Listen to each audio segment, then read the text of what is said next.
I'm just back from vacation from a couple of days in DR, and I can't stress enough how important it is to take some time away with your husband or with your partner, even if it's just one night away from the kids and all of the other responsibilities you are juggling. Russ and I, we try to do something at least once a year. The past few years, we've gone to a music festival in either Mexico or DR where the band we love, the Ava Brothers, holds a 4-night run of concerts, and it's an amazing time. But this is the first time, possibly since I was pregnant with Kaylee, where we went away to a resort with zero activities plans, and we literally did nothing. And it was fabulous. To just go lie under an umbrella on an amazing Caribbean beach was seriously heaven. I haven't felt that relaxed, possibly ever. I was even saying it to Russ, just being away where you are not surrounded by things that need to get done, a messy house, laundry, paperwork. I can't just sit at home and do nothing because there's always something to do. Every corner I look at, there's something that just has to get done.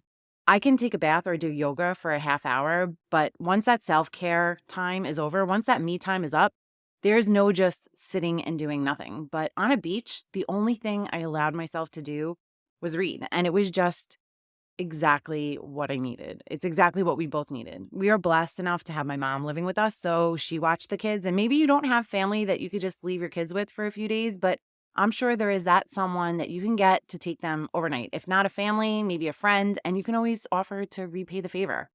And it's actually really funny because leading up to this vacation and even at the airport, I was getting a little depressed and feeling guilty that we weren't bringing the kids because, like I mentioned, all the time, we only have 2 years left with Ash before she's away at college.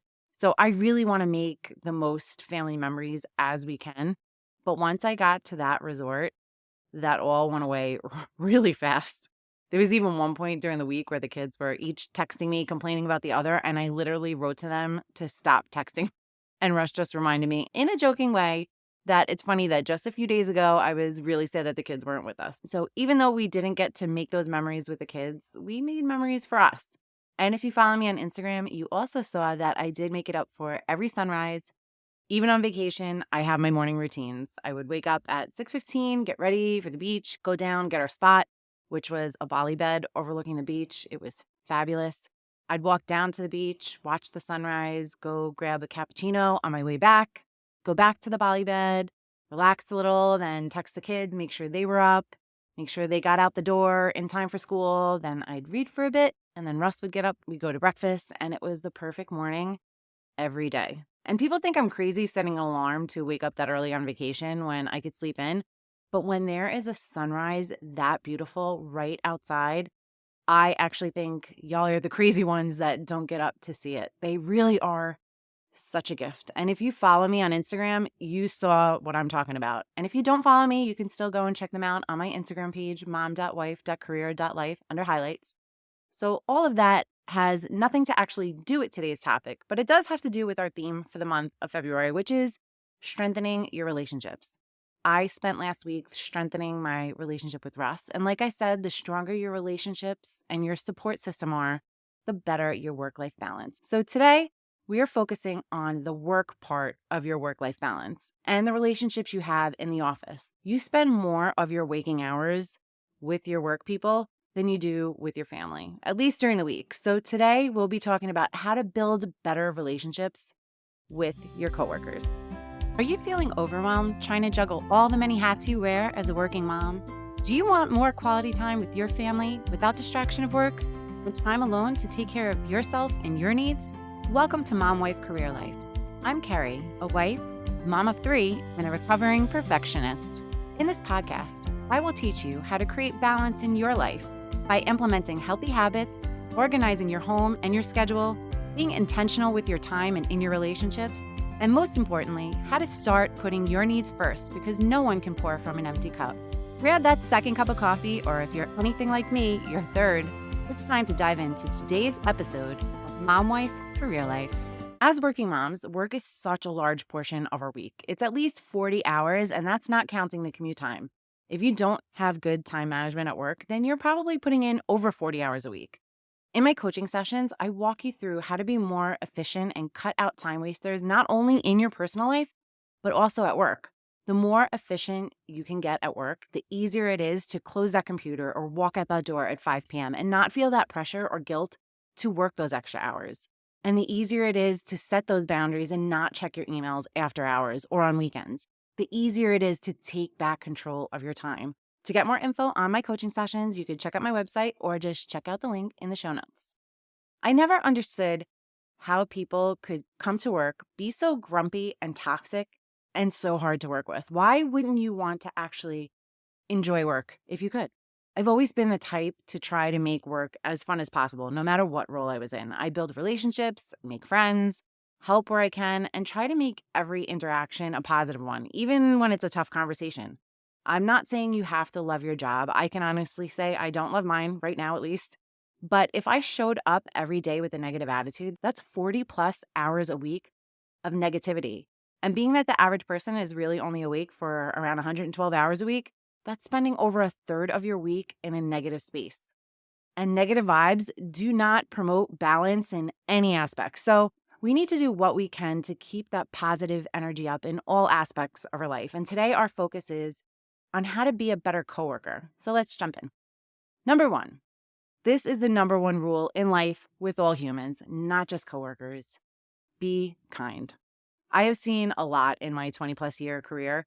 When I first started out, we were still very much in a male dominated corporate world.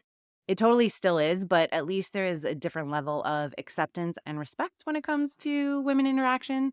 I've been in some and I've seen some terrible interactions in my day. And I would just never treat someone unkind. I don't care if you are the CEO of a company or responsible for keeping the toilets clean. Your job might hold more importance, but the way you are treated and the way you are spoken to should be the same. I have a very low tolerance for people that are condescending and treat people like they are beneath them. And I say it all the time. If you treat people poorly, they will only work hard enough to not get yelled at or talked down to. But if you treat them with respect as your equal or even throw in a compliment here and there, they will work harder because they will be more loyal and have more pride in their output. Number two, think about your personal brand. This is a really important one that not many people think about. But your personal brand is how you want people to see you, how you want people to think about you when they hear your name, what you want them to say when someone asks about you. And this is not about really caring what other people think about you. It's like that fine line.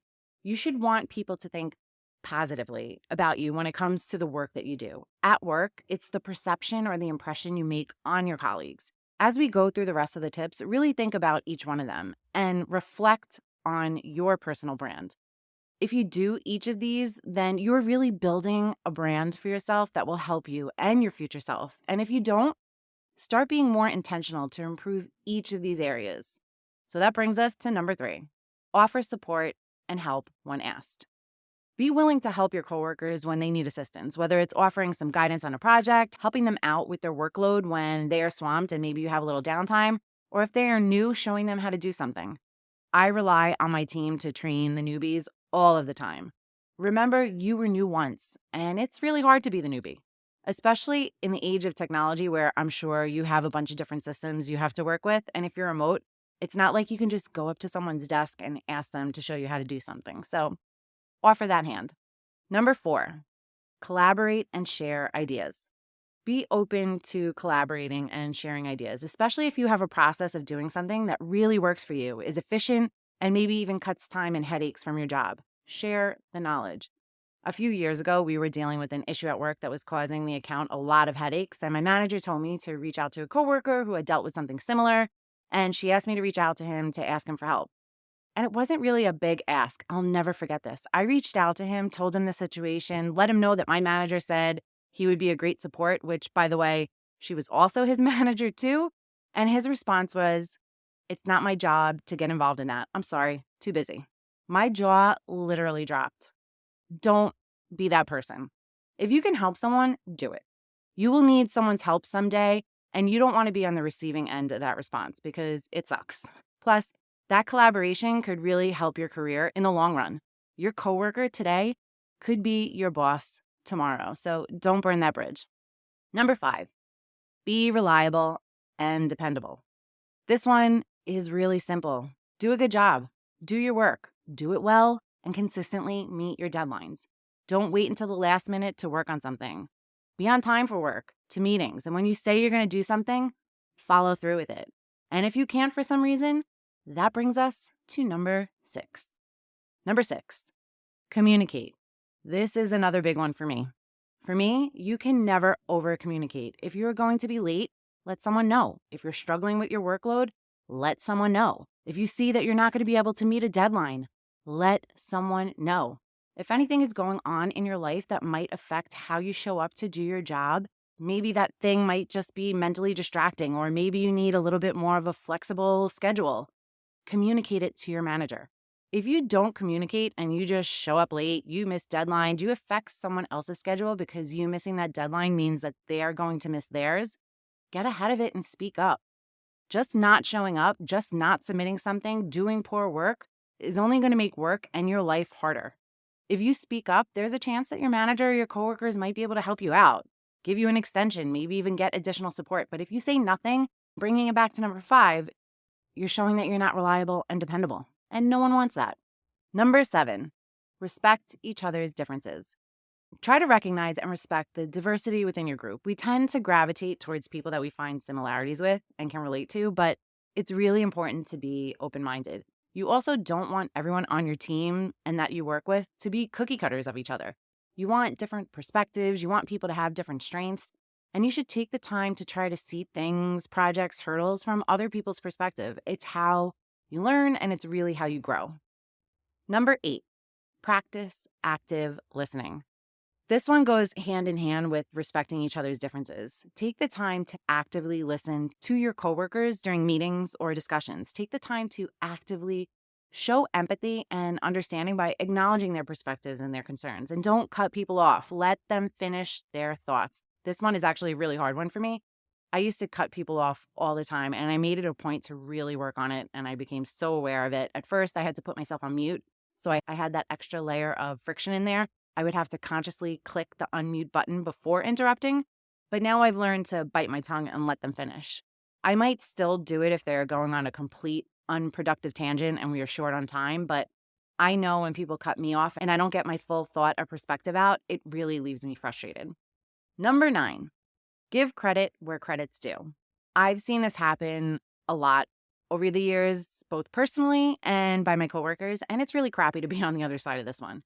If someone gives you an idea or a suggestion and you get kudos from your manager or someone else for doing it, say thanks, but I actually got the idea or template or whatever it was from so-and-so, or say that they helped you with it in some way, shape, or form. It's the same as plagiarism. If it's not your idea, then don't take full credit for it. If you took someone's idea and built upon it, you should at least throw their name in there somewhere. It goes a long way in building trust and relationships, and it's good karma. Number 10, respect boundaries and be considerate. This is one of the most important ones for me. This is both if you work in the office and remotely, and it's both boundaries with space and with time. This is a topic I could talk for days on and will probably end up being its own topic at some point. But what it comes down to is being considerate. Like when you book meetings, not just throwing meetings on people's calendars when you can ask them first what time works for them. It's avoiding early morning and late afternoon meetings unless they're asked for. Being considerate of people trying to leave the office on time to get home to their families, living by that train schedule, and if they miss that one train that they now have to wait another half hour or hour to get the next one. Or if you use instant messenger system like Microsoft Teams to chat and call people, it's starting the conversation with asking them first if they can IM or chat and not just jumping in and asking them a question, because you don't know who's at their desk or if they're sharing a screen or if they are deep in what they're doing and your phone call or IM is going to distract them. Being considerate also allows you to set those boundaries with other people too. I have the same common courtesy with my team and my coworkers, and especially working remote and with other people that are working remote, it might just not be a good time for them. So ask first. I could definitely keep going with all these tips, but I'm going to stop with bonus tip number 11. Express appreciation. Take the time to recognize and appreciate your coworkers' contributions. A simple thank you or acknowledgement of their help or hard work can go a really long way in building relationships and motivating others. And if your company has any sort of internal recognition program, use it. I use ours all the time. If someone helps me or takes the time out of their normal workload to do something for me or my team, I am immediately following up with recognition. They deserve it. And you know what? The next time I need something and I reach out to them, they will want to help me again because they know how much I appreciate it. I hope you take the time this week to really reflect on these tips and to make those adjustments you need to make yourself a better coworker. And if you have someone that needs to hear this episode, why not share it with them, especially if they are a mom? You can just throw it out there that you listen to this mom that really helps with work-life balance and subtly pass it along. Which just reminded me of back in the day when I worked in cubicle land. One of my coworkers had a mug that said, "Don't be a jerk at work." And it was the best. Not sure you can get away with a mug like that these days, but it's a motto that we all should live by. So that's my message for you this week. Don't be a jerk at work. If you have some co-working tips you would like to share, head on over to my Facebook community and tell us all about it. The link is in the show notes. Sending you so much love and light until next time on Mom Wife Career Life with Kerri Pat. Before you go, if you found this podcast helpful, I would be so grateful if you would take a minute, go on over to iTunes and leave me a review. If you have other stressed out mamas in your life that you feel this podcast could help, take a screenshot of this episode, post it in your Instagram stories and tag me and let them know that they are not alone and they can create balance in their life too. If there's a topic you'd like me to cover or you just want to connect, DM me on Instagram at mom.wife.career.life or come on over and hang out with us in our Facebook community. Sending you so much love and light until next time on Mom Wife Career Life with Kerri Pat.